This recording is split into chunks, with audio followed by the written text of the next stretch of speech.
Velma é a mais nova série do Scooby-Doo, né? Um spin-off aí do Scooby-Doo que acabou de sair na HBO Max, mas é uma série que está lotada de críticas, a nota no Rotten Tomatoes está baixa. E por que tem saído, gente, umas produções assim? Você já parou para pensar? Então aqui eu vou falar um pouco, comentar um pouco sobre a série, mas falar também os motivos que fazem essas séries aí serem a receita do fracasso e não a receita do sucesso. Então logo após a vinheta, né? Mas antes eu fico pensando, como é que seria, né, uma reunião da Warner para essa série, né? Como é que seria? Eu fico pensando o que os executivos pensam nessas horas aí, quando eles estão reunindo para falar sobre essa série. Bem, pessoal, estamos em mais uma reunião aqui da Warner, justamente para saber o que a gente vai fazer com essa propriedade aqui, que é a propriedade do Scooby-Doo. Já tem um bom tempo que a gente não faz nenhuma produção disso e eu gostaria de saber quais que são as ideias de vocês, começando aí por você. Qual que é a sua ideia para essa nova propriedade nossa? Bem, a minha ideia, primeiramente, tem a ver com a questão de representatividade. A gente precisa representar todas as pessoas nessa nova produção aí que tem a ver com o Scooby-Doo. Quem sabe até mesmo utilizar um personagem que não tem nada a ver com o personagem principal, né? E também representar aí um público que não é muito bem representado aí nas nossas produções. Boa ideia.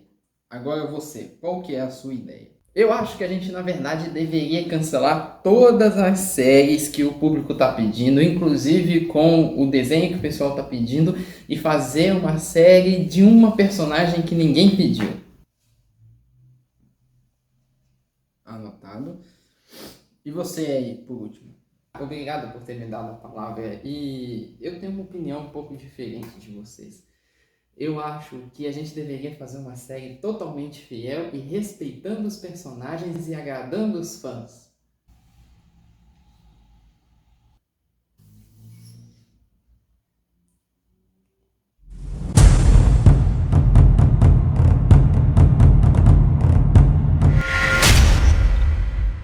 Fala pessoal, sejam todos muito bem-vindos a mais um Comics Review. Eu sou o Rafael Loures e hoje a gente vai estar falando sobre Velma. Né? Antes eu quero falar que eu sou cartunista. Essa daqui é a nossa história em quadrinhos principal aqui do canal, que é Supermanos. Conta a história, eles estão até aqui, ó. Conta a história de super-heróis brasileiros cristãos, como que seria isso, né? E além disso também eu participei de outras histórias em quadrinhos como essas daqui. Olha só que legal essas histórias em quadrinhos aqui. E não só isso também, eu quero convidar você a seguir as nossas redes sociais que vai estar passando aqui na tela. Siga também a gente lá no nosso canal do Telegram, porque lá a gente posta sempre coisas do Amigo Jesus. E se algum dia o Amigo Jesus ficar sem rede social, é lá no Telegram que você tem que ir. Mas continuando aqui, eu quero falar sobre Velma. E eu fico pensando o que tem na cabeça desses executivos, que eles ficam decidindo por uma série assim, o que passa na cabeça deles, né? Igual a gente viu aí nas sketches aí de humor que a gente acabou de colocar, porque não é possível. Eu pensei que o David Zaslav, quando ele fosse entrar aí na Warner, ele ia melhorar as coisas, ele iria trazer finalmente coisa boa. Ele vai e deixa a série da Velma passar e parar para pensar que ainda tinha outras produções do Scooby-Doo que eram mais fiéis ali ao que o Scooby-Doo de fato era e que eles na realidade pegaram e cancelaram para economizar imposto e deixar essa série da Velma aí passar. Infelizmente eu tive que ser torturado assistindo um episódio, porque é muito ruim a série mesmo, é terrível. Eu fico impressionado como que deixaram ali colocar aquela série que é uma descaracterização total dos personagens e tudo mais. E aí eu quero listar aqui algumas coisas que fazem essas séries serem a receita do fracasso. A primeira coisa é colocar pessoas que não são fãs da obra para escrever a obra ou para fazer a obra. Esse é um dos problemas. Eu tenho um vídeo aqui no canal que é sobre The Witcher e Capitã Marvel, onde eu falo sobre isso, onde um roteirista de The Witcher revelou que na série tinha gente que estava trabalhando que não gostava da franquia e que zombava da franquia, e por conta disso eles não fizeram de uma forma fiel, prejudicando a própria série. Aqui acontece a mesma coisa. São pessoas que não são fãs de Scooby-Doo, que pegam e que estão escrevendo Scooby-Doo. Qual que é o problema disso? O problema é que eles fazem com que a série fique ruim, que ele descaracterize os personagens e que depois quem sofre ali é o fã. É uma coisa completamente diferente de The Last of Us, onde a gente viu que foi o próprio criador que foi o produtor executivo, e não só isso. Ele fez algo que respeitasse a obra, melhorou coisas em detrimento do jogo, e não só isso agradou os fãs. Quando uma pessoa que não gosta, ela faz completamente o oposto. Ela desagrada os fãs, descaracteriza a obra, zomba da obra, porque ela não gosta.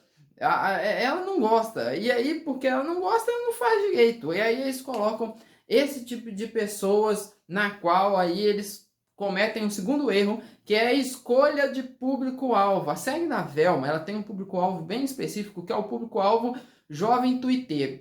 Mas só que a série é tão ruim que nem o jovem tuiteiro se agradou da série. Na realidade, o pessoal também desgostou da série. É uma série que uniu todo mundo que tem um pensamento diferente em uma coisa unânime. A série é ruim. E é mesmo. E ela também escolhe o público-alvo completamente diferente. A primeira coisa que acontece é uma série que abandona os fãs do Scooby-Doo e se coloca para agradar um outro fã que a obra do Scooby-Doo nem ali meio que alcança. E se alcança, alcança pouco, que é esse público do jovem tuiteiro. Outra coisa que acontece é a esquizofrenia de público que tem na série. Como por um exemplo, ela é uma série que é para adulto, com piada adulta. Mas só que os personagens da série têm comportamento completamente de adolescente. É aquela ideia que, tipo assim, para ter uma série adulta eu tenho que falar de palavrão, ter sangue e ter cena de sexo. Mas só que isso não faz ali uma série ser adulta. Entendeu? Um exemplo é a Pixar. A Pixar faz filmes que são infantis, mas só que tocam muito o público adulto. Porque você fazer uma série adulta não tem que necessariamente ter palavrão, ter sangue e tudo mais. Na realidade, é a profundidade com que você lida com os fatos. A maneira mais profunda, mais madura com que você lida com os fatos. E isso não tem nessa série. O que tem nessa série são adolescentes que têm pensamentos de adolescentes que acham que é adulto porque tá falando um ou outro palavrão. E isso não tem nada a ver com ser uma série adulta. Não trata de temas adultos. E aí é uma série que fica meio híbrida, porque quando você é adulto e assiste a série parece ser muito adolescentezinha. Mas ao mesmo tempo a série trata de coisas que é muito além ali para quem é adolescente. E aí tem uma esquizofrenia de público-alvo, sem contar que é uma série ali que quer que o pessoal quer que faça um sucesso geral para todos os públicos, sendo que ela é uma série completamente nichada. E aí a gente vai para um outro erro que o pessoal também comete, que é a descaracterização dos personagens. Existe uma coisa muito importante que é a representatividade. A representatividade ela precisa existir e as pessoas também precisam ser representadas. E isso é óbvio. Eu tenho um vídeo aqui sobre representatividade, que é o vídeo aí onde eu falo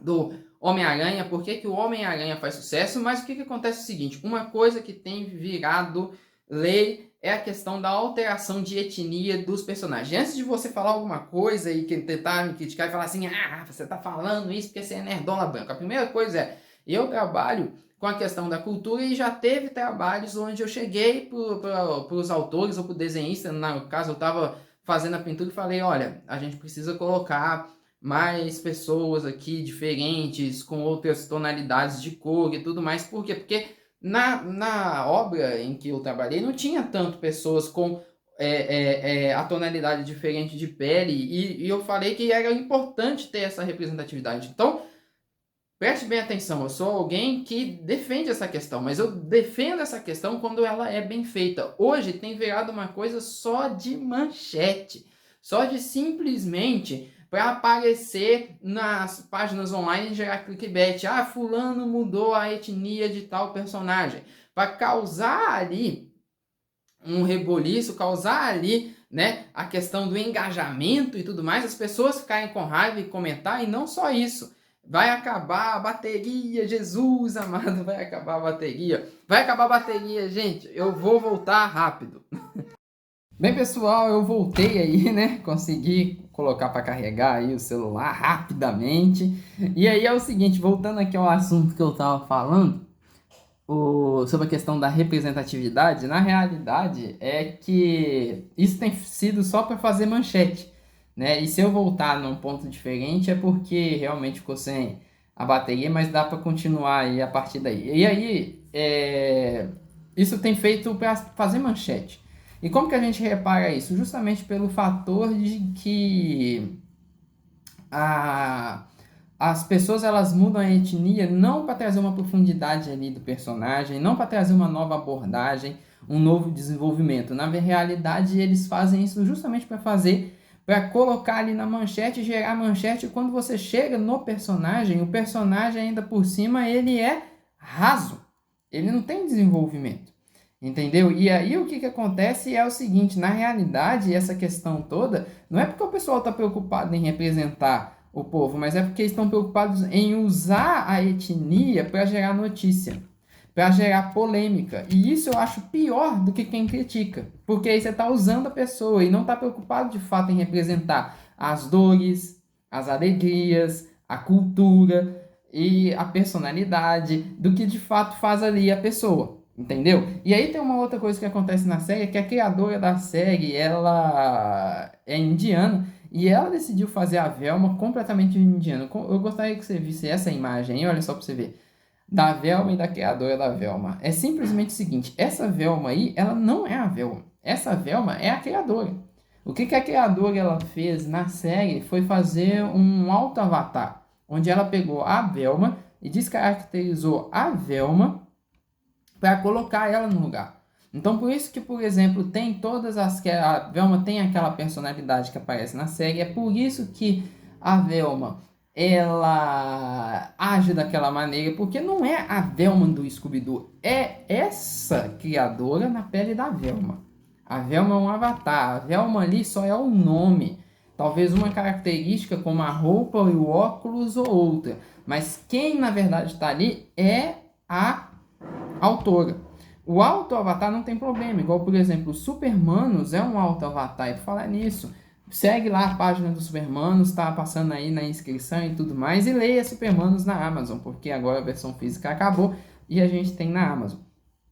Mas voltando aqui, a Velma, mas não tem problema você ter ali um auto-avatar, igual os Supermanos são auto-avatar, mas só que a gente respeita as características deles e eu deixo claro.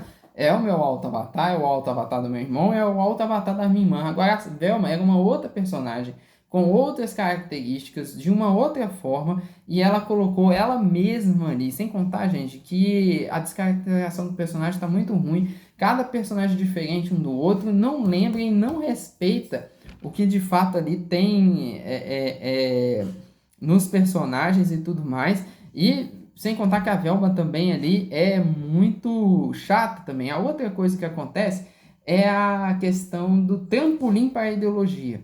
Eles esquecem de desenvolver o personagem e a história para simplesmente ficar falando coisa de ideologia e política e frase de efeito lacradora que faria sucesso nas redes sociais. É simplesmente isso. Não tem desenvolvimento dos personagens. Igual, por exemplo, a série tem uma coisa boa. Sabe qual que é a coisa boa da série? O mistério. O mistério é muito interessante, principalmente porque o mistério ele já chega de cara, ele coloca uma coisa interessante, mas só que o mistério que a série traz, ele ainda traz um quê melhor e maior, porque os próprios personagens do Scooby-Doo são suspeitos, inclusive a própria Velma. Seria até interessante se ela fosse ali a culpada, seria uma coisa diferente, mas só que o que acontece é o seguinte, eles esquecem esse mistério para ficar fazendo piadinha sem graça, para ficar falando sobre sexo e perversão, para ficar lacrando e para negociar a questão da ideologia. Se eles esquecessem isso tudo aqui que eu coloquei e focassem em desenvolver no mistério de uma forma talvez mais séria, ia ser muito melhor, porque você teria um desenvolvimento melhor dos personagens e talvez ainda por cima você iria ter também as piadas de uma forma mais natural, que não é o que acontece aí nessa proposta. E infelizmente eles deixam de fazer o desenvolvimento dos personagens para ficar fazendo isso. Aí toda hora tem que ter ali uma piadinha. E às vezes pede um momento mais sério, igual por exemplo tem a cena lá do velório da menina. É um momento sério. E eles estão zoando à toa um determinado negócio ali que não é para ser zoado. que não é para ser colocado. E isso é muito terrível que acontece nessa série. E a última coisa é a questão de zombar dos fãs. E eu fico impressionado como que zomba dos fãs. Primeiro, não zomba do fã, zomba do telespectador em geral, porque acho que o telespectador é burro e isso coloca a série lá num tom de arrogante. A segunda coisa que acontece, que é ruim também, é a questão ali de zombar do fã do Scooby-Doo e achar que o fã do Scooby-Doo é bobo por gostar de Scooby-Doo. Isso eu acho terrível. Eu fico impressionado como que deixa ter uma série que zomba assim dos fãs e tudo mais. Igual, por exemplo, é a mesma coisa de eu contratar alguém para fazer Superman e a pessoa chega assim, olha, vamos zombar dos fãs do Superman? Superman não tem fãs, são poucos, não é comparado ao Scooby-Doo. Mas só que eu não vou fazer história para decepcionar eles. Entendeu? Aí eu que não tenho tanto alcance quanto o Scooby-Doo, não vou fazer história para decepcionar os fãs, por que, é que eles vão fazer? E aí, o que, que você acha disso? Não deixa de seguir a gente aí nas redes sociais, comenta, curte, compartilha, achou o vídeo legal? Compartilha aí pro pessoal e até a próxima.